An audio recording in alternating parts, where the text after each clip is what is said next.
Hey there, this is Lynn Drury, and I'm a singer-songwriter here in New Orleans and performer, and you're listening to Talkin' Blues.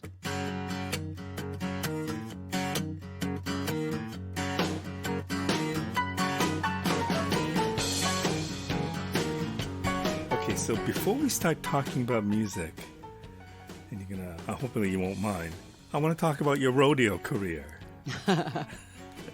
So when I talk to musicians, when I talk to classical musicians especially, and they start playing at the age of 3 or 4 or 5, most of the time, but not always, it is because of their parents, or their parents get them into it. If you're competing at the age of 5, either in goat tying or pole bending, is that something that you wanted to do, or is that something that your parents wanted you to do? Oh, I think I'm sure my father, he was very driven, to compete with the horses. So he was training horses, when I was born. So I was the third, so my sister was riding already and competing. And so by the time I got there, I was on a horse, when I was 3. Wow. And and so I was competing when I was 5 and until I was about 21. And then I was interfering with college and everything. So I was kind of like, okay, but yeah, I mean, the no, it's definitely my dad's passion was barrel racing and training barrel racing horses, basically, and breeding quarter horses. If you're winning state championships at an early age, I would presume that you got the passion as well. Yeah, I was pretty good, I was a pretty good rider, and um, I laugh because my sister was the oldest. She always got the best horse, so I didn't have the great fast horse, but I had a really good one. So yeah, I mean, we did 4-H, we did AQHA, which is the American Quarter Horse Association. My sister won the junior world AQHA in Tulsa in 1984. Wow. Um, and that's junior world is because of the age of the horse. So she had a really young horse competing, and she won with a horse named JR. So what does that mean when you start at age of 3 and you're competing by the age of 5? How much of your time is spent on horses, and how much of your time at a young age are you competing? So pretty much every weekend we were traveling somewhere, and every day after school I had to ride for an hour at least and practice. So every weekday I was at the barn, and it taught me a lot. It taught me a lot about discipline, um, that I would carry into the music. Okay, so pole bending, I get the idea. You're basically kind of going zigzag through a number of poles in a Yeah. short period of time Yeah. on a horse. Yeah, they're all timed events. Okay, So and then goat tying, are you on a horse and then you jump off and tie up a goat? Is that the way it works, or what that's is like goat? that's sort of like the female high school rodeo version of calf roping, but you don't you don't rope a calf. You just dismount. You race down to the end of the pen and you dismount, and the goat is on a long rope, kind of pegged into the ground. Right? And you just go down the rope and you have to flank the goat and tie 3 of his legs. It's kind of like calf roping. Can one pursue a professional career doing this? No, I don't. Oh, No. The only professional event that carries over into the pro rodeo circuit is the barrel racing, which is what my dad trained. Uh, he trained a lot of barrel racing horses. We had 40 horses growing up, at some stage of, buying, wow. selling, anyway. Yeah, training. And yeah, I mean, it was all consuming. So I had my friends at school, and then I had my rodeo friends. I had just sort of a double life that I led, you know? Okay, so you did that till you're 21. I know that music was in your life while you were growing up, but you didn't really pursue music until much later. I think you sang in the choir. Yeah. in church. I got into the youth choir when I was about 12, and we went on little trips and sung around. It was yeah, that was. But I had always sung. I always sung as a child. I remember singing to the radio. What kind of stuff? A lot of New Orleans stuff, since we were so close to New Orleans. There's a radio station called WTIX, and yeah, we listened to that station nonstop. It was all the R&B of New Orleans and Dr. John and just all of the. It was kind of like a throwback to the 50s. Right. So you're getting all the oldies, kind of in the 70s. You're getting the 50s, and it's kind of cool. So you got a lot of New Orleans music that you like. There's some New Orleans music that I think that I grew up with that I don't think the rest of the world was listening to. You know, Okay, so at what point do you think I want to pursue music as a career? Because I get the impression you didn't grow up with that thought, but I might be wrong. I sort of grew up, um, in my family didn't have a lot of money, so it's like just get out, get a job, and music just never entered my mind as something that I could do and support myself. I just didn't think of it, even though I took voice in college and I played clarinet in the concert band in college one semester, early on, in like community college. And so then I went ahead and got the business degree, and as I'm taking my last final course, I needed and one more course in some sort of elective. So I took the enjoyment of music, and I took this class, and it was just really bizarre and amazing. And this composer taught it, and he had his own textbook, and he was very much a purist when it came to music. And we studied the different periods of music, Renaissance, classical, Baroque, Right. and I just really got into it. And he gave a hearing test of flats and sharps, and I'm in an auditorium class, right? A lot of these people do not want to be there, and I got them all right. Of course, I can tell when something is slightly sharp or flat. But I looked at everybody's papers, and I was like, wow, people can't hear that. And that's when I sort of knew that maybe I should pursue music. That was my beginning of that. So then I got a job after college, and then moved to New Orleans and was like, hey, I always wanted to write songs and play guitar. And I just met a guy and was like, oh, I teach guitar. And it sort of happened like that, just like, oh, I think I want to do this. And then I spent a year playing guitar with a friend of mine who taught guitar. And then I had my first gig, and yeah. So, like, you had your first gig in your 20s. I mean, you didn't pick up the guitar until mid 20s, right? Right. Yeah. So my first gig was 97. And so I was like, I moved to New Orleans when I was 25. But moving to New Orleans didn't really have like, you weren't pursuing a musical career at that point. No. But it was maybe in the back of my head, like me and my boyfriend were like, hey, let's move to New Orleans. I'm like, yeah, you know what? I've always wanted to sing and play guitar. Okay, so how easy did playing guitar come to you? I just remember that I had a lot of catching up to do. So I just, I was playing every single day, and I was playing for hours just for a solid year. You know, I was just playing so much. But as soon as I learned a few chords, the writing just came out. So that was just like a floodgate. Just songs just poured out of me when I first learned like 3 or 4 chords. So Wow. And yeah, that wasn't that difficult. no, it wasn't. That's a, It wasn't. I tell people all the time. I was like, you should just try. You do it if you want to do it. It's not hard. I mean, And they're like, what? I'm like, it's not that hard.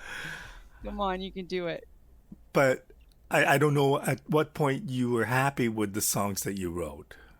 I mean, writing something is one thing, but to make it a craft and to make it good might be a Yeah, different thing.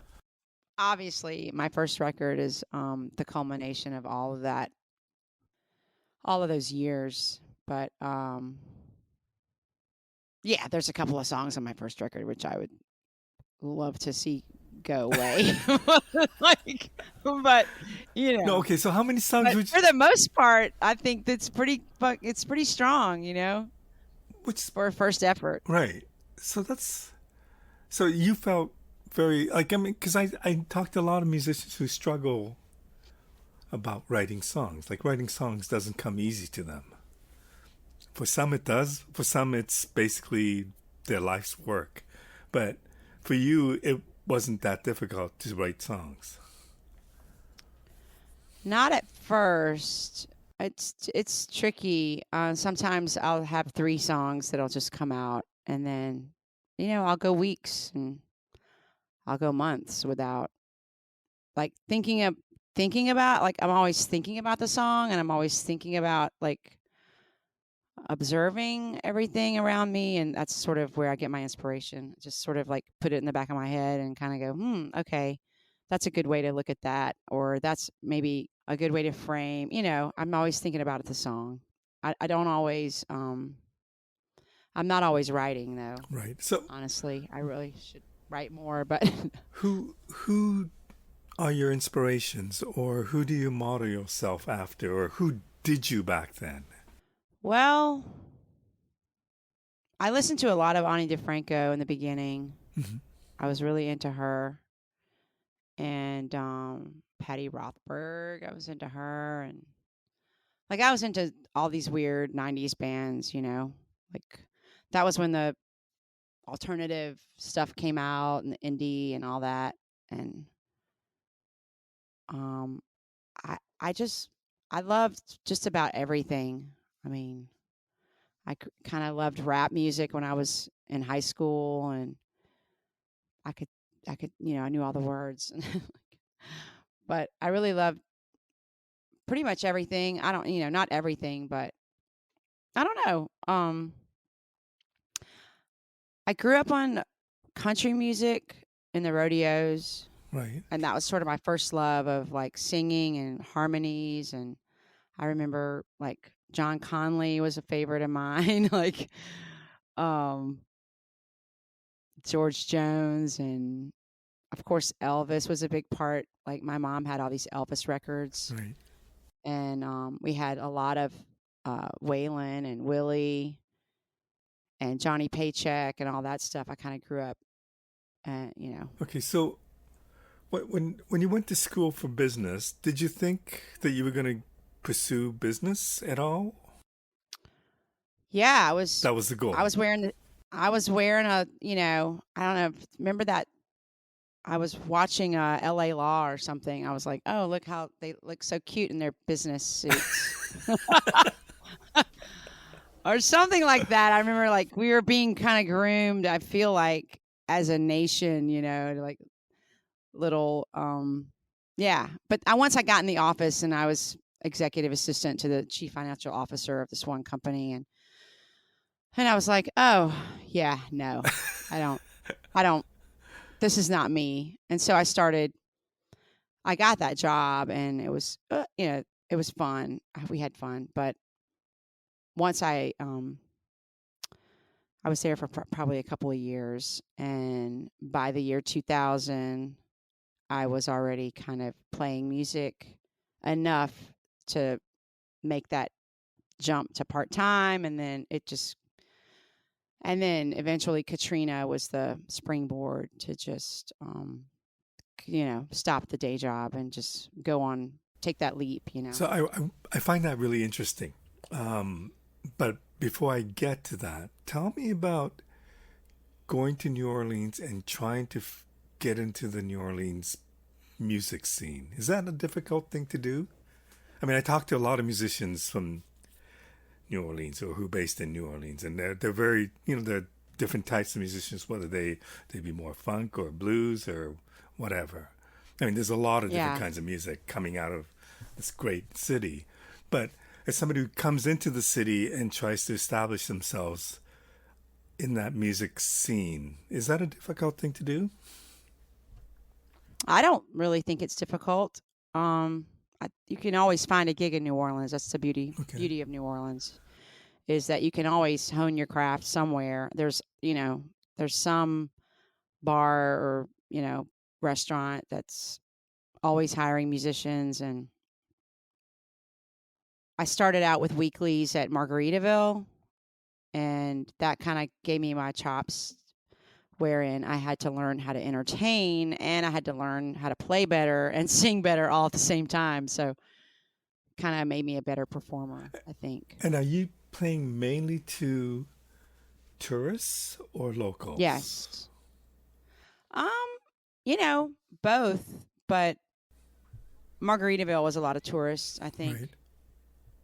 And of course I did a weekly at Checkpoint Charlie's back in 99, and that's mainly locals, but I think um yeah, it's New Orleans is changing a lot, but you can still, I mean, there's so many new people right now that are coming into New Orleans, musicians, that I'm always meeting new people, and it just amazes me to think back that I was that person, Hmm. just trying to book a gig or play your show and do your songs for, it's great. But yeah, to be here so long is, I try to stay involved and abreast of like all of the people that are coming in. So I did. I Right before the pandemic, I was doing a songwriter night, so I was getting to know all of the new songwriters in town, which I loved. And that's not come back yet, but hopefully I can start back soon. How does the city define who you are musically? Ah, wow. Um, Or does it? yeah, I think they do. I think for me, I think that, I was always in the long game. And so it's a very small town. Of course, I probably made some really bad decisions in the beginning, um, and not being considerate and whatnot, but just being like, I'm great. You should like me. But that with age, yeah, that changes a little. But I think now I'm just, I'm always booked for the festivals, and I think I have a good reputation in town as, um, you know, a good performer, a good songwriter, and I wonder. So you grew up listening to New Orleans music on the radio. So you have that influence that comes with you when you move to New Orleans. But at what point do you think you become a New Orleans musician? well, I think what happened was I didn't ever see myself as sort of the genre of, New Orleans-y type music, but it really just kind of seeps into the music of what you do. So I didn't want to be country. I like rejected my country roots in the beginning and was just trying to do like an alt Americana. Like we were really into Uncle Tupelo and all that, Right. and Jay Farrar and Jeff Tweedy and Ryan Adams and stuff like that. So we were trying to do something like that, like roots rock, but with like really tight harmonies and but I think what happened was eventually, yeah, I am sort of country now. People see me as country now, but I think that's just because that's really, I was always country. I just Right. didn't accept it in the beginning, and and so now it's sort of like this country, New Orleans, bluesy Americana kind of thing, which I call Noel Americana. Okay. So No Americana is a registered trademark. Yes, it's also my LLC, my business. Okay. How would you define that to somebody who doesn't know what it is? Well, I think for the longest time, there we really, singer songwriters in New Orleans didn't really get a lot of, if you weren't jazz or brass or, you know, we sort of got left out of the mix. And more and more, we have these great songwriters that have these great sounds and great bands in New Orleans that I mean, we've always had, like, Subdudes, like to me, Subdudes are Noel Americana, you know, Right. and stuff like that, like New Orleans Americana, New Orleans songwriters. I don't think everybody fits in there, but I thought it was just a way for me to differentiate, you know. Okay, so at one point in your life, I can't remember the year, but you moved to Italy. Yes. Um, what was that experience like bringing your music over there? It was wonderful. It was really wonderful to be treated like a queen and like, you know, just everything taken care of. And it was wonderful. I got to tour with Roberto Luti, who is pretty well known in Italy. He's with the Playing for Change band. Right. And so we would tour in duo, and we toured everywhere. I mean, we had lots of festivals. We opened for Robin Ford, um, and we did many Italian festivals and shows for a couple of years there. Actually, I was there in 2018 as well. Because you initially went there around 2008, right? Yes, and then I would go back every couple of years and I'd do a tour. But as the years progressed, um, you know, like everywhere else, the cultural communities lose their funding and they don't have as much money, so I ended up doing more clubs last time I was there.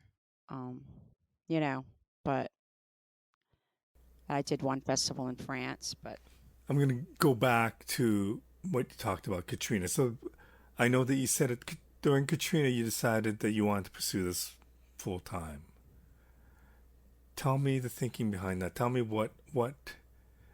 how did that decision come about? well, when a house has 6 feet of water and you're evacuated, I was evacuated in Memphis. I went back, check out the damage. It was basically 6 feet of water in my apartment, and I pretty much had a clean slate. I mean, that's really, it's not a happy way to look at it, but it's definitely, I didn't have anything holding me down. I didn't have a place to live, and I couldn't afford to live in New Orleans anymore. So I was like, oh, well, this is a great opportunity to just travel around.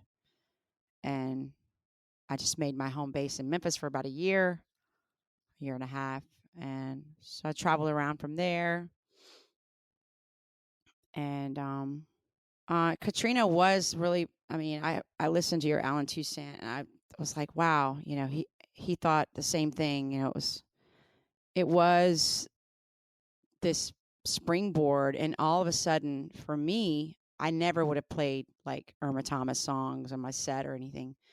I would have kept played my songs or whatever. But at that point during Katrina, I just became uh, an ambassador for New Orleans. Everybody loved New Orleans so much, and you could feel that when you traveled. Mm. And so I started representing New Orleans. I felt like, I'm like, okay, I'm gonna play these New Orleans songs for you, you know, and I still do that. I still feel like an ambassador for New Orleans when I go out of town. And I'm not sure if there are any other cities in the world that has that kind of attachment to the musicians. Yeah, I mean, I know that, Nashville is a music city, Austin's a music city, but it just yeah, doesn't seem the same as New Orleans, and maybe that, because of what that, it's gone through and more than yeah, once, I guess. yeah. There's definitely that deep love and respect, for the musicians here.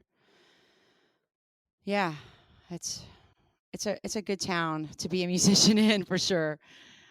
So what was it like being in Memphis, which is also a musical town? Um, yeah, I have. made some friends there and used to sit in with the bands on the Beale Street. Um, Freedom World, I believe, was a reggae band I used to sit in with, and they were really, really welcoming in Memphis. I found Memphis, I think, because I was, you know, in some sort of trauma that I couldn't really enjoy it. I wasn't in the right mindset at that point to. So in my mind, I'm like, "Ah, I don't like Memphis, but it was just because I was, you know, displaced and, Yeah. but yeah, I have a lot of friends that I still have that I met in Memphis, and um, I felt like they were in decline a little bit. Their music scene, they didn't have as much going on. They had a few little pockets, but it was hard for me to get booked in Memphis, so I kind of felt defeated a little there. Well, I can't imagine going through what you went through with Katrina. I mean, it gave you that motivation to do this full time, but to have lost everything to start fresh and to be displaced from your home, Yeah. I find that mind boggling. Yeah, you just keep going, just keep moving. And then, so when did you go back? Like 2 years later? I moved back in November 2006, I believe. So about a year and a half. I was back in New Orleans. I was driving back to New Orleans from Memphis every other week and sleeping. One time I slept in my car. I would just book a gig and I would just drive in. I would sleep on my friend's couch. But I remember one night when I forgot to. It was just one of those nights where I'm like, oh, I don't have anywhere to stay. I just stayed in my car. Like in the French Quarter, just like slept in my car because I forgot to call somebody or I couldn't connect with them or whatever. Like, wow, I still can't believe I did that, but I did. But normally I would stay with friends, and book a few gigs, and then I'd be back in Memphis, and then I'd come back. I just couldn't. I was constantly driving that 6 hours back to New Orleans. So eventually, I found a place. I was living with a couple other friends. It's the only thing. The rents were skyrocketing, so I couldn't afford my own place. And eventually, the Italian thing, when Roberto got deported and he said, "Do you want to come to Italy?" I said, "Okay. What do I have going on here? I'm living in with two other people, like a college kid." Right. So I was like, "Sure. I love adventure." And it was amazing. Amazing. Italy was really beautiful and amazing. I'm so happy and grateful that I had that opportunity. But but by 2010, I moved back here. Oh no, 2009, I moved back here. October 2009, I was able to get into the art lofts here, and I'm still here. So I haven't been to New Orleans in a long time, but is it, from your point of view as an artist and somebody who lives there, is the city anywhere close to where it was before Katrina? Or could it never go back that way?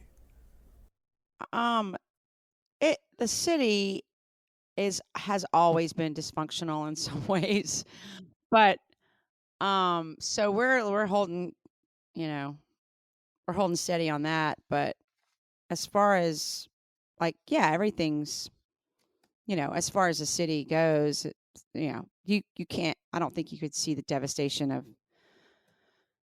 Katrina anymore here. But it's more commercialized. It's more, I don't know. It's just it's more Hollywood. But as a musician, does it offer you the same kind of opportunities or less or different kind of opportunities?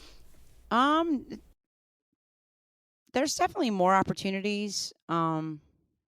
There's lots of things being filmed here still, I think, and so there's that, and there's a new club opening up usually all the time. So there's that, except for the pandemic, but we're doing pretty good. How did the pandemic affect you personally? or musically? I got the break that I always wanted. Sounds horrible. I mean, it sounds bad, but I always want. Well, you're not the first one to say this, though. Yeah, right? It's like you have a month. I was like, wow, I have a month. I'm just going to learn, I'm going to learn how to live stream. And I love performing live. So the live streaming kind of lost its luster with me early on. So, although I did learn a little bit about it. And it was great to have that um, just rest, and not have to feel like you're running from one thing to the next, which is what I always ended up doing, just running, going to a gig every day and not really focusing on where I want to be as an artist, and where do I want to go? Because So, if I was to ask you, where do you want to be as an artist? Where do you want to go? well, I love making music. I love recording. So for me, I want to be able to record and be more of a studio musician. That's one of the things I would like to do, and I love to travel. So doing what I've always wanted to do. I play music, and I get to travel around. And but yeah, I think I would love to have a bigger tour, and you know that's one of the things. I think the album that we put out in September is doing really well. So This is the Dancing in the Kitchen album. yeah. When was it recorded, and how difficult was it to decide to release it in September? Well, it took a long time to finish because it was started in 2019. Wait, no, was it 2018? 18. Yeah. So I sort of hem hawed and kind of like, okay, we had the band thing. And then I was like, okay, I want to get a producer. And, you know, it took me, I was wanting to take my time with it. So I recorded 6 tracks at Maroney Studios, and then I sort of sat on that. I liked the way it sounded, but I sort of sat on it, and then I was like, okay, I want to get a producer, and so then I got a producer and did the other 4 songs with him, and then he sort of finished part of the band tracks as well. But it took me a long time just producing too and making the decisions and trying to make a good record. I went back and forth with it, and I pulled some things at the last minute, and it just took me a long time. It took me 3 years to finally let it go. But one thing I've learned, that you have to let things go, and you can't. It's not ever going to be perfect, and you just have to do it better the next time. That's the way I feel about making records. But you're happy with this album, and it's done well. I am happy with it. I'm happy with it. There's things, of course, that I listen to, and I'm like, oh, I'd like to change that, but what. Okay, the song "How to Lose a Friend." I don't know why, but I love that song. Wow, that's okay. Yeah, you know what's funny? It was like the most Shazammed song at one point. I get these little statistics, Oh, really? from So App when people from when I Apple. do a Yeah, Shazam, it goes the artist knows. yeah. If they're signed up for the art, they have an artist. What do they call it? Spotlight or thing, or not Right. spotlight. They have a little stats thing that they send to you, and you can see how many times everything was Shazammed or listened to, and you can tell where everybody's listening. So, like every week, I'm getting new listeners, and that song's sort of a sleeper hit. So and I can't tell you why. I mean, it's horrible, but it's not like I sit here and listen to lyrics and understand lyrics. I don't know Yeah. why, but that doesn't seem to be the way I listen to music. But for some reason, certain songs just hit me, and I think, wow, that's a neat song. Something about the idea of how to lose a friend I find intriguing, but I don't know what inspired that song. Can you talk about that? Oh. Are you allowed to do Um. that? uh. Well. Um. Yeah, I guess.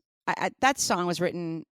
I had been to see Jimbo Mathis, and I came home and I just wrote that song really pretty easily because I was angry, and so that's like a little angsty song. But yeah, there's definitely some people that were in my life that um, manipulated things, and yeah, I lost a good friend, a few Mhm. years ago, and so it's really about that.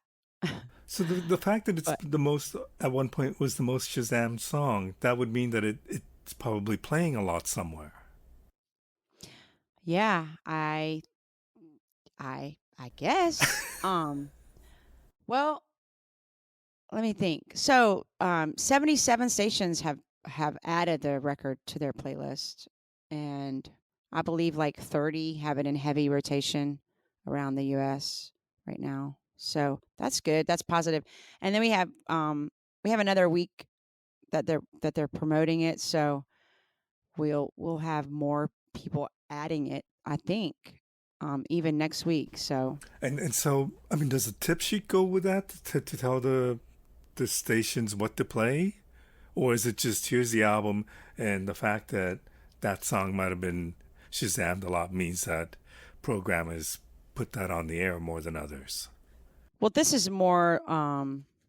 It's community. There's some AAA, Right. but it tells me. Uh, so they choose. The radio people chose 3 songs. So when the radio stations get it, they'll listen to those 3 songs. Okay. And then I get the list, I get the sheet, and it tells what they're actually playing, and they're playing different songs. They've listened to the whole record, but usually they send them a little like, hey, this is the song we're trying to push. But I can see from my reports that Call Someone You Love is getting a lot of play, and Good, and Dancing, and St. Tammany is getting a lot of play. But yeah, it's pretty cool to see the statistics on it. And I can imagine.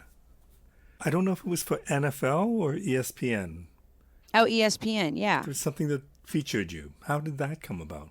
That was through Chris Rose. I don't know if you know Chris Rose, the author from New Orleans. Anyway, he had his best friend, Wright Thompson, is a writer for ESPN. He's really a novelist. I think he wanted to write. He didn't want to really be a sports writer, but he ended up writing. So he had this opportunity to write this really big article for ESPN about New Orleans, and I happened to be playing at Chikiwawa, and Chris had brought Wright to see me, and they just fell in love with the song City Life. And so then Wright hooked me up with doing the video for them, sort of rebuilding New Orleans video, and then they featured me in the article as well. Right. That's Yeah, pretty cool. that was pretty cool. I still keep in touch with them too. Are you a He's really sports fan? hmm? Are you a sports fan? Well, I mean, I did watch part of the Saints last night and didn't lose. Not looking good, No. Well, how many but players were out? Like 24 or something were sick? I Or know like, it's terrible. yeah, it is terrible. Yeah, it was. I was eating oysters last night watching it, and I was. Part of me was like, "Wait, did I get sick because of the oysters, or Oh, because of the game. I don't, or because of the game? I don't know. Could be either or." But yeah, the Saints are not. Yeah, it's. But I still feel compelled to lend my spirit. Like I have to. Like I'm like we have to cheer, even though we're not at the game. We have to give them all of our energy so they can win. I really New Orleans. I think New Orleans Saints fans really have this. We really believe that we have to be supportive wherever we are. Like we have to be in it because if you're not, then you're the reason that they lost. I have some friends, like, if I start saying anything bad while we're watching the game, he's like, he kicks me out, you know? Well, I He's mean, like, this season hasn't been that bad for it's them, right? Like they were it's it's close. it's been really bad, I think. Has it? It's been Oh, okay. yeah. I thought Oh, if they yeah. won yesterday, they would have been a chance to get into the playoffs. Maybe I I'm think wrong. they had a small chance, but they've just been losing for so long Yeah. now. Yeah. But yeah, I don't not a sports I am not a sports fan, but I like the Saints. And obviously ESPN likes you, so Yeah. that's a good thing. So, looking forward, what are things that you're working on?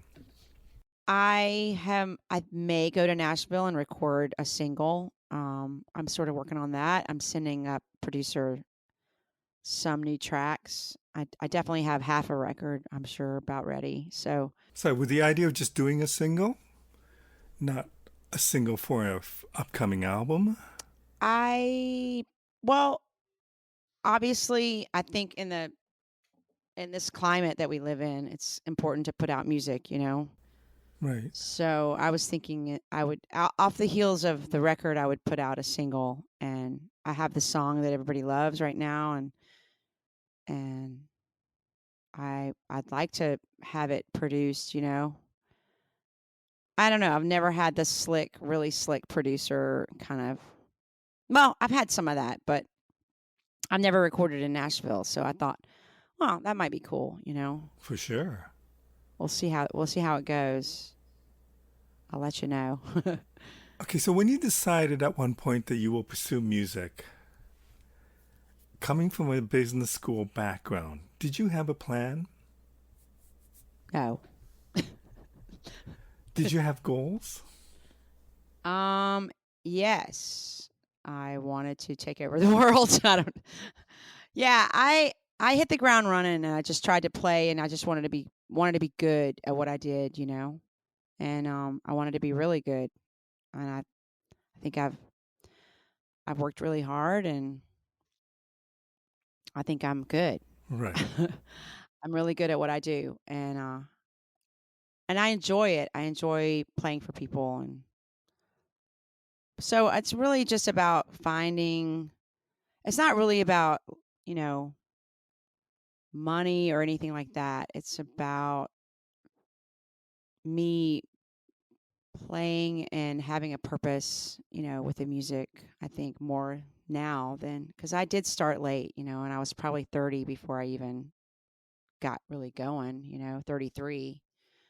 And I don't know. It's been a interesting. I think I can't write about breakups anymore, so I'm sort of going into this different realm of my life with writing. So I was really good at writing breakup songs, and now I have to now I have to find something else to write about. But it's it's challenging, but it's gonna be fun. Did you ever question what the decision you made? No, no, Never. no, no. It's the only thing that I'm really good at, and it's the only thing. There was no other. I mean, when people ask me, yeah, I have a lot of musicians like, well, how do you do it? How did you make the leap to go just do music? I can't even fathom the alternative. It doesn't exist, you know? I think Once you found out that the business suit thing wasn't your thing. right. I just always knew I just always knew in the back of my head that that was my purpose and that was it. That was it. Now just fine tuning that, you know, it's been difficult, but but you know what? I'm blessed. I have support and um I have a lot of support and I have a lot of fans and they keep me going, you know. I'm really blessed and grateful. Let me ask you one final question. Tell me what's the greatest things you've gotten from music? Being transcended, I think, is the best thing. Is that kind of what you're I mean, like when I can lose everything, space and time when I'm on stage, that's the best. That's it. Yeah. You know, everybody wants to get there. You don't always get there, but when you do get there, you just want it again. You know, you're always reaching for that. I think musicians are always reaching for that. Right. Lynn, thank you so much for doing this. Thank you. Thank you so really much. Appreciate this. I got a chance to work with you many years ago, and I thought I would like to get to know you a little bit, and you've given me the opportunity. Really appreciate you doing this. Well, thank you.